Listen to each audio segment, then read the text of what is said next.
ಆಯುಷ್ಯಂ ಅಗ್ರ್ಯಂ ಪ್ರತಿಮುಂಚ ಶುಭ್ರಂ ಯಜ್ಞೋಪವೀತಂ. ಎಲ್ಲರಿಗೆ ಮದುವೆ ಆಗಿದೆ ತಾನೆ? ಸರಿ, ಇಟ್ಕೊಳ್ಳಿ.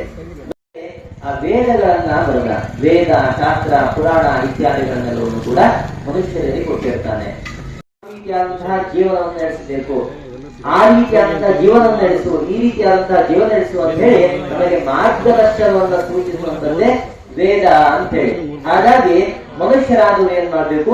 ವೇದ ಮಾರ್ಗದಲ್ಲಿ, ವಿಶೇಷವಾಗಿ ಹಿಂದೂ ಧರ್ಮದಲ್ಲಿ ನಾವಿದ್ದೇವೆ, ಹಿಂದೂ ಧರ್ಮಕ್ಕೆ ಬೇಕಾದಂತ ನಮಗೆ ಆಧಾರದಿಂದ ವೇದಗಳು ಅಂತೇಳಿ ವೇದಗಳಲ್ಲಿ ಏನ್ ಮಾಡಿರ್ತಾರೆ, ಈ ರೀತಿಯಾದಂತಹ ಜೀವನವನ್ನೇ ನಡೆಸಿಕೊಂಡು ಹೋಗು, ಆ ರೀತಿಯ ಜೀವನ ನಡೆಸಿಕೊಂಡು ಹೋದ್ರೆ ನಿಮಗೆ ಜೀವನದಲ್ಲಿ ಮುಕ್ತಿ ಅನ್ನೋದು ಪ್ರಾಪ್ತಿಯಾಗುತ್ತೆ ಅಂತ ಹೇಳ್ತಾರೆ. ಆಯ್ತಾ? ನಮ್ಮ ಕೈಯಿಂದ ನೀರು ಕುಡಿದು ಬಹಳ ಎಲ್ಲೋ ಚಮಚದಲ್ಲಿ ಊಟ ಮಾಡ್ತಾರಲ್ಲ, ಅದು ಆರೋಗ್ಯಕ್ಕೆ ಒಳ್ಳೇದಲ್ಲ ಅಂತಾರೆ. ನಮ್ಮ ಕೈಯಿಂದ ಊಟ ಮಾಡಿದ್ರೆ ದೇಹಕ್ಕೆ ಹಿತ ಅಂತೇಳಿ ಪ್ರತಿಯೊಂದು ನಾಡಿ